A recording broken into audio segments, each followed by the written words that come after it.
Je, ni kweli kwamba hiki ni kizazi cha mwisho? Mpendwa, unazifahamu au unazitambua dalili ambazo zinaweza kuashiria kwamba hiki ni kizazi cha mwisho? Au hapo ulipo wewe, je, unaamini kweli? Je, unaamini kweli kwamba hiki ni kizazi cha mwisho? Na kama hauamini, je, unawezaje kuamini kwamba hiki ni kizazi cha mwisho? Ni mambo gani ambayo yanaweza kutuonyesha kwamba hiki ni kizazi cha mwisho? Kama wahubiri wengi hata na mimi leo ninavyosema kwamba hiki ni kizazi cha mwisho, mpendwa, tunaishi katika nyakati za mwisho. Sijui kama wewe uko tayari, mpendwa. Je, unajua kuzisoma dalili? Je, unajua kuzisoma ishara ambazo zinaweza kukutambulisha au kukuonyesha kwamba hiki ni kizazi cha mwisho kweli kweli? Maana wengi wenu mmekaa mkao tu wakodoa macho, lakini mmeshindwa hata kujua dalili moja ambayo inaonyesha kwamba hapa tuko ukingoni. Dunia iko ukingoni. Dunia iko mwishoni. Yesu anarudi, siku na saa hajulikani. Mpendwa, jiandae. Ninakusalimu katika jina la Bwana wetu Yesu Kristo. Popote pale ulipo katika siku ya leo, unaponitegea sikio na unapoungana nami katika kuyapokea maneno ya Mungu, mpendwa, napenda nikutamkie baraka katika jina la Yesu Kristo. Na pia nikushukuru sana kwa kuwa unaendelea kufuatilia mahubiri haya ambayo tunakuletea siku zote. Na ukumbuke kwamba tunamtangaza Bwana wetu Yesu Kristo. Na ujumbe huu unakufikia moja kwa moja kutoka channel hii ya Canada. Mpendwa, channel hii ya Canada Christ Holy Followers. Na anayekufikishia ujumbe huu sio mwingine, ni mwinjilisti Edmond Obedi.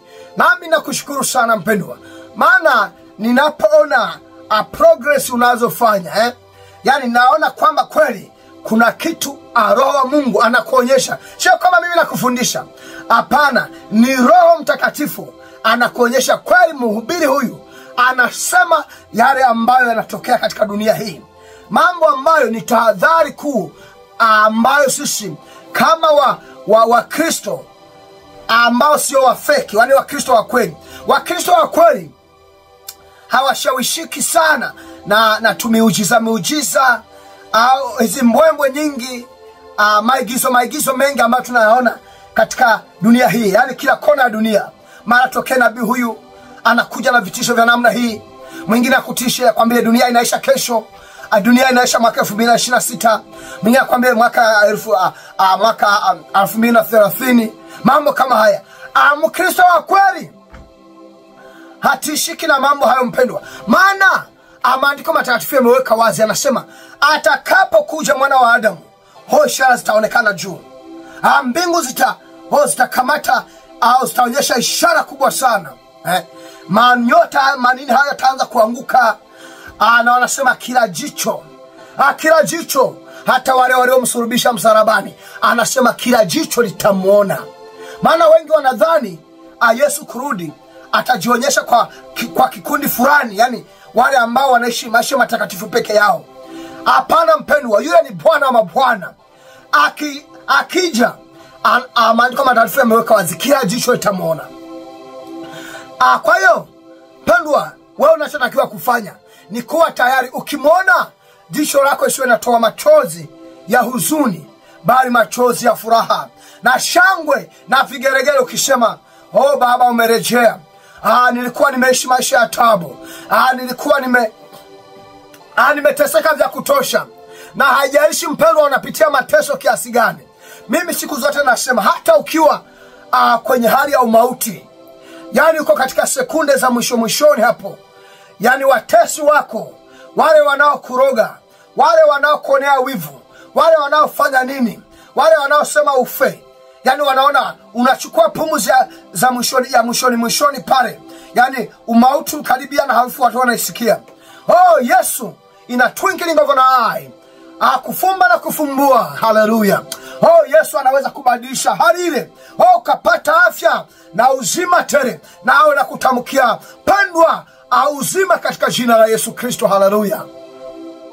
Ili kwamba washangae wale watesi wako mpendwa. Maana siku hizi tuko katika nyakati za mwisho. Unaona limutu kwenye familia yenu linawaroga mfe wote liwamalize, kwa sababu inataka mali za Freemason. Wapendwa, wewe ambao una mali za kishetani, wasikudanganye kwamba kwa shetani hapatokeki. Panatokeka vizuri sana. Unaweza kutoka kwa shetani na ukasalimika, ukawa mtumishi bora wa Mungu. Wewe cha kufanya, unampiga teke moja la ajabu shetani. Unamwambia kuanzia leo, mimi na wewe ni maadui wa kufa. Yani na muvaa Yesu, nikikuona natumia jina moja tu, nikitamka kwa jina la Yesu Kristo, lazima shetani asikie. Hapa siko natania mpendwa. Kwa hiyo wewe ambao unaenda kujidanganya, nitawamaliza ndugu zangu ni wengi, mpaka wengine wako nchi za nje, hautawafikia. Au unaona hata wale ambao wako mikoa mingine, lazima naone. Unaona ni jamani ya kuja kuwatembelea limenyenyekea, kumbe limekuja na uchawi, na ninyi mnalikaribisha. Hata kuomba hamuombi. Nasema ndugu wetu, mko mingi sana. Baada ya kulichoma na maombi, unaanza kuzunguka ndani ya nyumba. Kwa siku ile lazima unaende kwa lugha. Piga moto moto moto katika jina la Yesu Kristo. Nafunga nyumba hii kwa damu ya Yesu Kristo. Yeyote mwovu atakayepima kuingia hapa, asitoke na adhirike katika jina la Yesu Kristo. Nafunga nyumba hii. Mji unafunga. Naweka mipaka, damu ya Yesu Kristo ipate kuwa mipaka. Yeyote ambaye ameshavuka hapa, asitoke. Kama ni mchawi, kama huyu mtu sio wa kiroho, atasema unamsema yeye. Haujawahi kuwasikia hao? Sasa wewe unajiofia nini? Baada ya kuamka na wewe kaenda kwa changia, wewe mkaanza wapendwa, yeye hamjaliwa kuomba anyway. Kwa hiyo mpendwa, katika siku ya leo nimekuletea ujumbe huu. Ujumbe unaosema hivi: ishara kamili zinazoonyesha hiki ni kizazi cha siku za mwisho.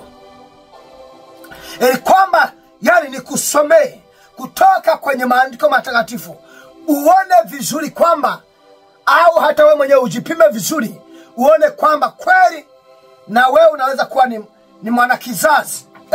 Unajua kwa nchi za magharibi huku, wao wamebadilisha kizazi hiki mpaka wakakipa jina. Najua hili limeshapa tapakaa dunia nzima.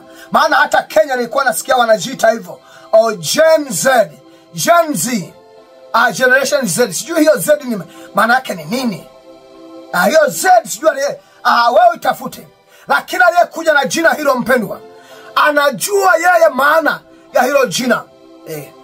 Kizazi kibovu kweli, kizazi cha hovyo cha nyakati za mwisho. Kwa nini msijiite kizazi cha Yesu Kristo?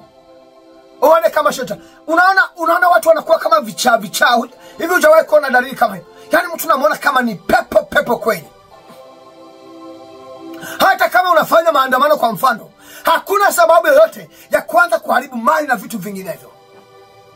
Fanya kwa amani.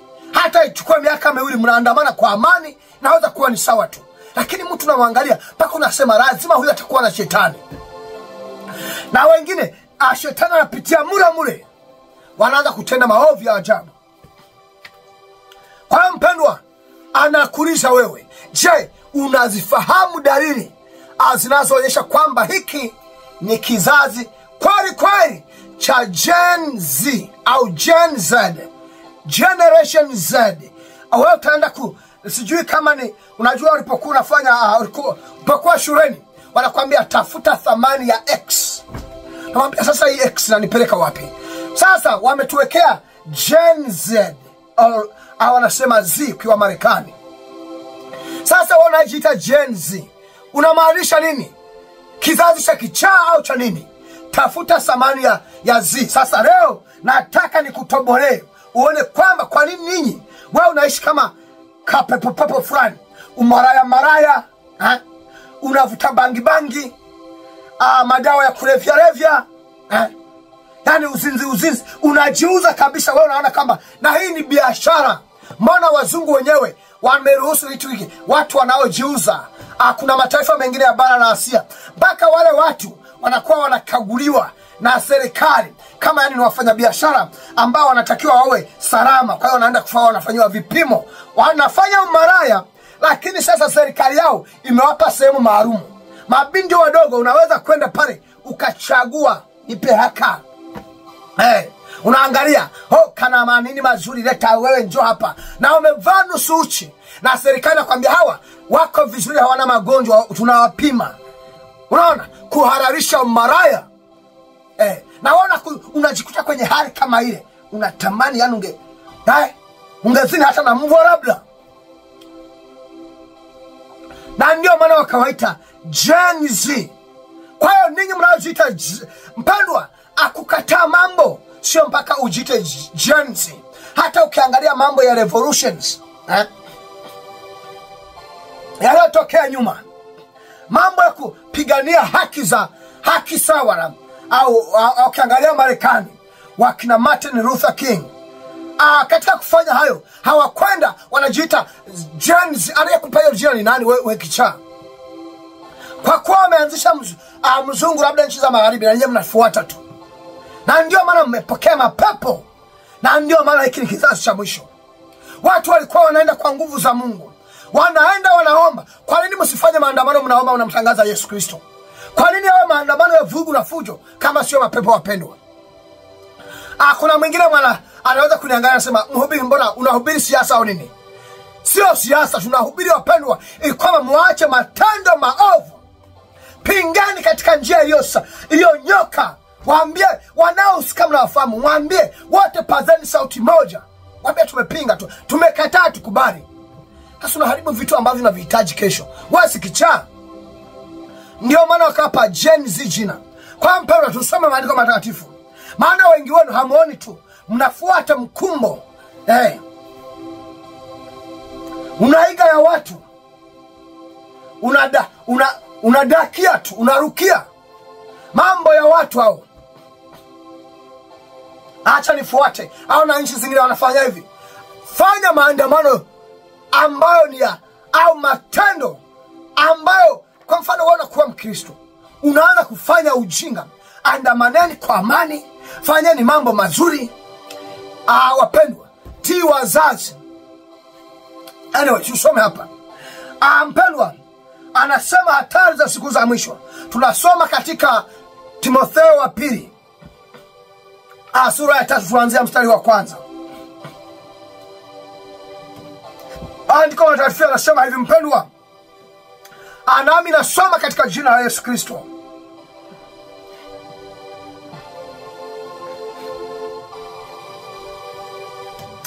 Anasema hivi, lakini ya kupasa ufahamu jambo hili, kwamba siku za mwisho kutakuwa na nyakati za hatari. Na juu unaziona.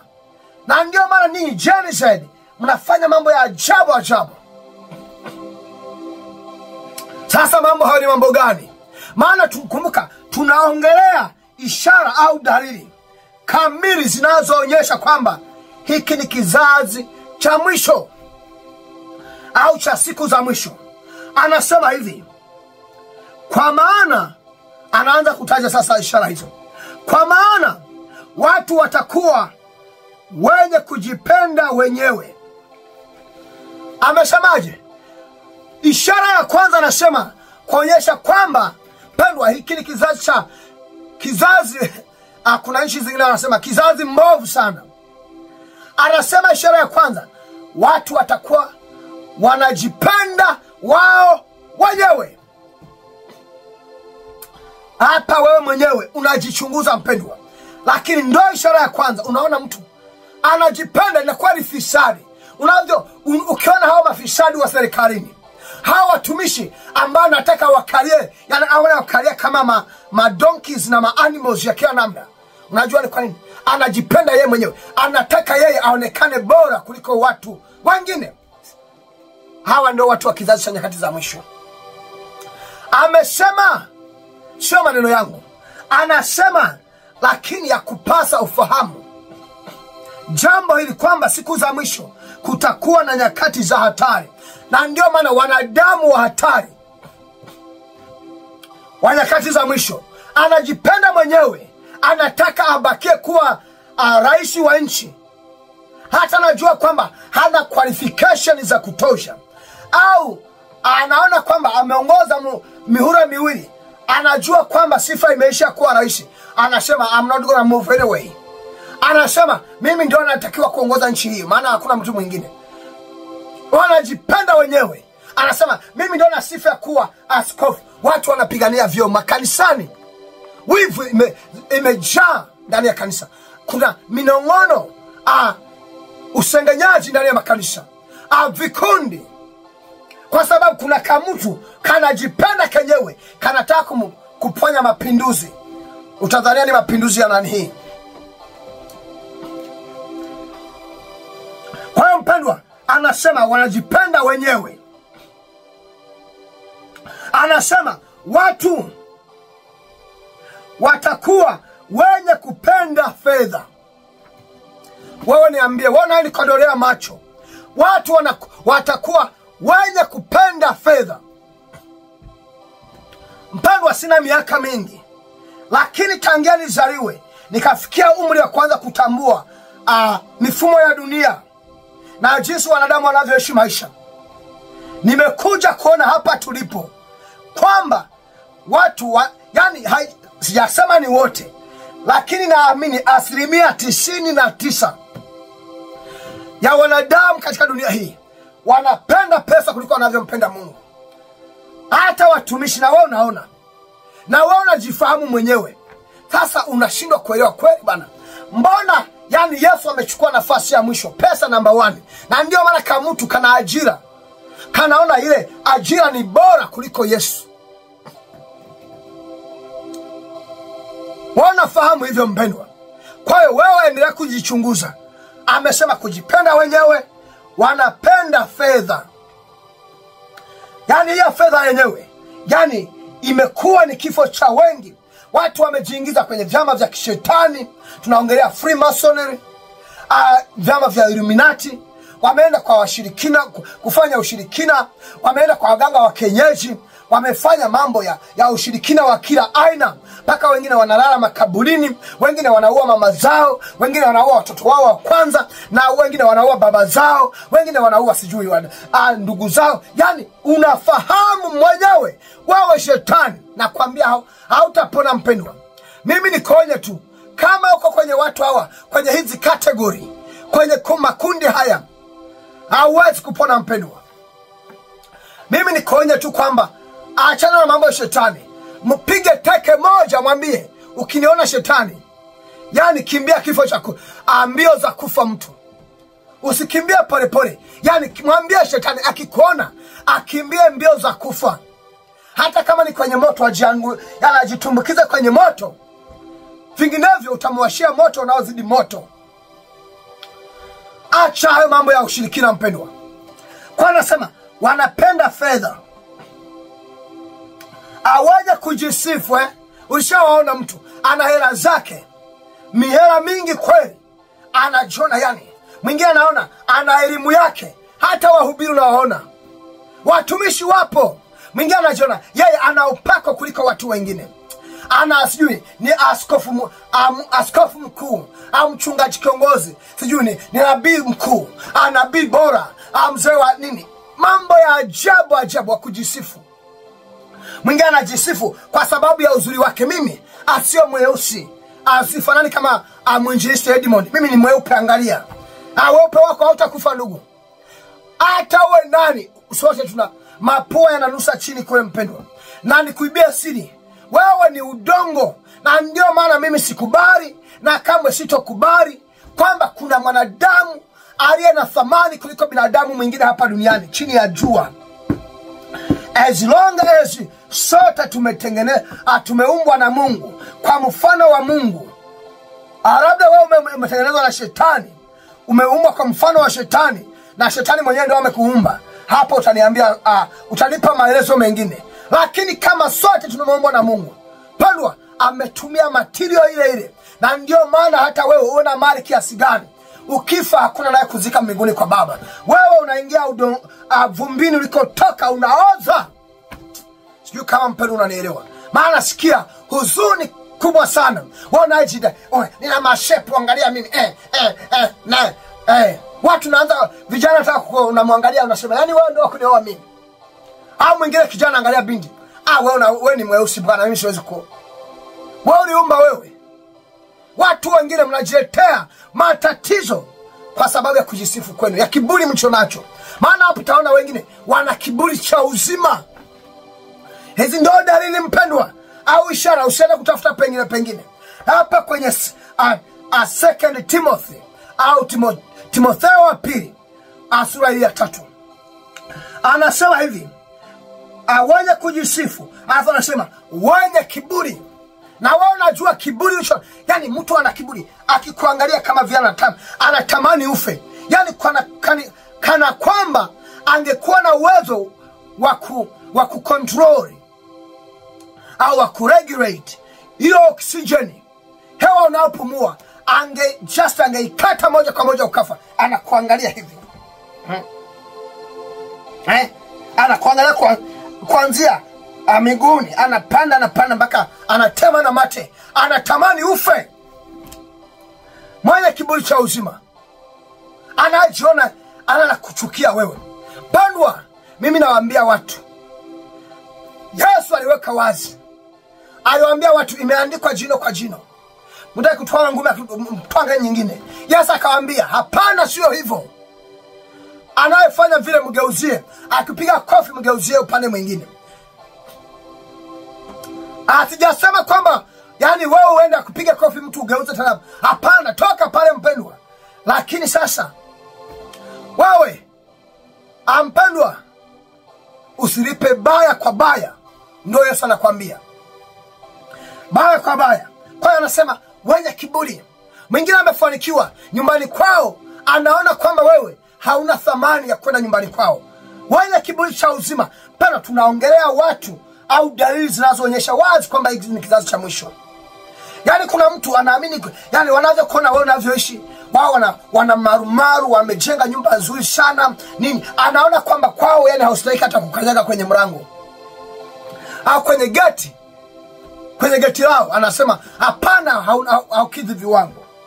Kwa akasema wenye kiburi, wenye kumkufuru Mungu, wasiotii wazazi wao. Unajua kufuru zinazoendelea katika dunia ya leo. Yesu alishaonekana yani ni kitu cha kudharaulika kweli, havyo. Mpaka watu wanakuambia kipindi cha Yesu kilishaisha, mambo ya kana Yesu mtakufa vibaya.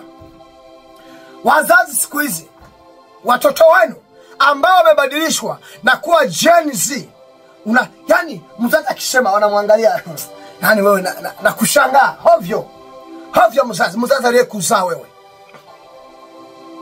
Wengine mpaka anamtukana mzazi wake, mama yake. Anasema unakuta ka binti eti kwa kameshazaa kaliota matiwa ama matiti kahanyonyesha, anaanza kumuona mama yake aliyemzaa. Anaongea na kenyewe kanaongea kanalipiza. Na tuna midomo kweli, tumejaa mapepo uto. Na mimi naweza nilijaa, kuzaa sio shida. Maana ukizubana shetani anakuzalisha wewe. Lakini haikupi kibali cha kuenda cha kutomtii mzazi aliyekuzaa. Kijana kana mwangalia baba yake, mbona wewe ulishindwa kujenga nyumba nzuri? Mbona hujafanikiwa kwenye maisha wewe? Unanifundisha nini? Utanishauri nini? Yani mzazi aliyekulea ukafikia kwa kaumri liko nako, unamuona kama ni hovyo. Ajenzi mtakufa vibaya kweli msipobadilika. Naongea na kizazi cha leo, hata na ninyi ambao mmekomaa hovyo mkaanza kumdharau Yesu Kristo. Anasema wasio na shukurani, wasio watakatifu. Na ndio maana siku zote mimi nahubiri nasema iweni watakatifu wapendwa, na iweni nuru. Haya sababu ya kusema mimi ignorant. Hapana. Anasema yani wewe ukitaka kujua wewe ni wa kizazi cha mwisho. Mpendwa, dalili ishara ni hizi hapa. Hawa Wakristo wa leo hawataki kuishi maisha matakatifu. Wanapenda waishi wanavyotaka, wafanye wanavyotaka, wavae nusu uchi. Wanakwambia wewe unataka tuishi miaka 70. Kwa hiyo miaka 70 na leo mna tofauti gani? Kwa hiyo wamebadilika, sio binadamu. Na ndio maana mnaanza kujipa majina ya Gen Z. Mungu atuhurumie sana wapendwa. Anasema wasio na upendo. Ushaona vurugu zinazoendelea kwenye familia zenu. Yaani mtu huyu anasema ni mtumishi, lakini yeye anakuambia mimi ninachagua kuishi anakutenda nipendavyo mimi peke yangu. Sitaki wa kunibugudhi. Sitaki mtu wa kuingilia mambo yangu. Yaani mtu hataki hata kusikia mashauri ya wengine au kuondana na wengine kwenye familia moja. Na Biblia imeweka wazi kasema, nyumba ambayo inajifitini yenyewe au faro ya kama umejifitini wenyewe, kama hauwezi kusimama, hauwezi kuendelea, hauwezi kufika sehemu. Na ndio maana unaona kwenye familia zenu au familia zenu, ukoo wenu, mmeshindwa kufika sehemu. Kwa nini? Mmejifitini wenyewe. Ni kama vile unavyoona Waafrika. Yaani tunachukiana sisi kwa sisi. Lazima tuseme wazi. Lazima tuweke wazi. Yaani unaona kiongozi wa taifa lenu, yaani rais wa nchi, awa matapari mashetani, ndiye anayewaumiza na kuwakandamiza na kuwanyanyasa wananchi wake. Yaani naongelea rais wa nchi au amri jeshi mkuu wa nchi au mapolisi wa nchi ambao watakiwa walinde wananchi, ili wananchi wafanye mambo kwa utulivu na usikivu. Ndio wanaanza kuwachapa kama animals, yani madonkeys na nini, kama mmekuwa mapunda. Pendo haupo mpendwa. Yaani mtu ni waziri mkuu, baada ya kusema nasimamia misingi na haki katika taifa hili, lakini hao ndio wanawanyanyasa ninyi, mnakufa kama mende hivi. Mungu atusaidie wapendwa. Nina huzuni kweli ninapoangalia mataifa ya Afrika, ninapoangalia wa Afrika, japo haya yapo dunia yote, lakini ninyi sisi tumepitiliza. Yaani imekuwa ni beyond description. Haielezeki tena kwa viwango ambavyo tumefikia. Mpaka sisi kwa sisi tunaanza kupigana marisasi. Eti mnapigania utawala, eti vyeo, eti kujitawala. Hasa unajikomboaje kutoka kwa Mwafrika mwingine? Kaeni chini, ongeeni, onyesha udhaifu na maovu yanayotendeka. Kama mtu akubali taifa lote, hawezi mtu mmoja asivuruge taifa kwa maslahi yake mwenyewe, eti kwa sababu ana mamali, anatoa ushawishi mkubwa kwenye vyombo vya dola kila sehemu. Ushetani uliopindukia. Kwa anasema wasiopenda kupatanishwa. Na hawa ndo tunayaona hata kwenye mabara yetu au bara letu la Afrika na mataifa yetu ya Kiafrika. Hawa viongozi wengine wa dunia ambao hawataki kupatanishwa. Mpendwa, asija kudanganya kwamba huyu anatumikia Mungu. Hawa ndo kizazi hiki cha mwisho. Hapendi kupatanishwa. Hivi vikundi vya kigaidi ulishaona wao wenyewe, kama hivi vya Hamas, vikundi vya Boko Haram, vikundi vya Kitaliban, Al-Shabaab, vikundi vya Hezbollah ambavyo vina misimamo ya kidini fulani. Hawataki kupatanishwa. Kwa nini? Kwa sababu wamejaa ushetani. Kwa hiyo tunaongelea dalili za mwisho mpendwa, za kizazi cha mwisho.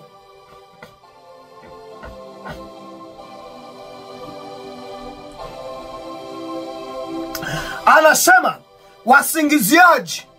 Unaona mtu anakusingizia jambo hata ambalo haufahamu chochote, lakini anaenda kuprove kwamba wewe unahusika, anakusingizia. Wasio azuia tamaa zao. Haya ni ndo kizazi hiki mpendwa. Anasema wakatili. Angalia ukatili na unyama unaoendelea kwenye taifa lenu wapendwa. na viongozi wa dini hawa kidini wanaojifanya watakatifu, la holy, watakatifu, hawakemei ukatili na unyama na matendo maovu yanayotendwa na viongozi wa nchi. Wanasema serikali na mkono mrefu tatufungia dini, makanisa. Akamwe serikali hairuhusiwi kufunga kanisa. Wanakataja kukosolewa. Tuwahubiria wanani? Hawa wajinga wanasema sikosolewe. Eti ni rais anajiona yeye ni wa maana. Hawa ni rais wa Marekani, kama hivi unavyomwona Donald Trump anaanza kuwa target wale watu wanaompinga au wanaoonyesha maovu na madhaifu yake. Yeye anasema kwamba wanamsema kama baya tu. Of course tunataka kama hawezi kuwa unachanganya baya jema, unatuchanganya. Kwa hiyo wewe ni shetani ambaye amekuja amevaa ngozi ya mwana kondoo, lakini ndani yake ni mbwa mwitu mkali, na ndivyo walivyo viongozi wengi. Kwa hiyo nataka dini msiseme, wanaonyesha kile, ukisema tunafunga dini yenu. Waambieni hata wakina Shadrach, Meshach na Abednego mpendwa, walipitia magumu. Wengine wametupwa kwenye tanuru la moto, wengine kwenye shimo la simba, wamekaa simba mle, wengine wamekatwa vichwa, wengine wamepigwa misumari msalabani, kichwa chini, miguu juu. Hawakukaa kimya.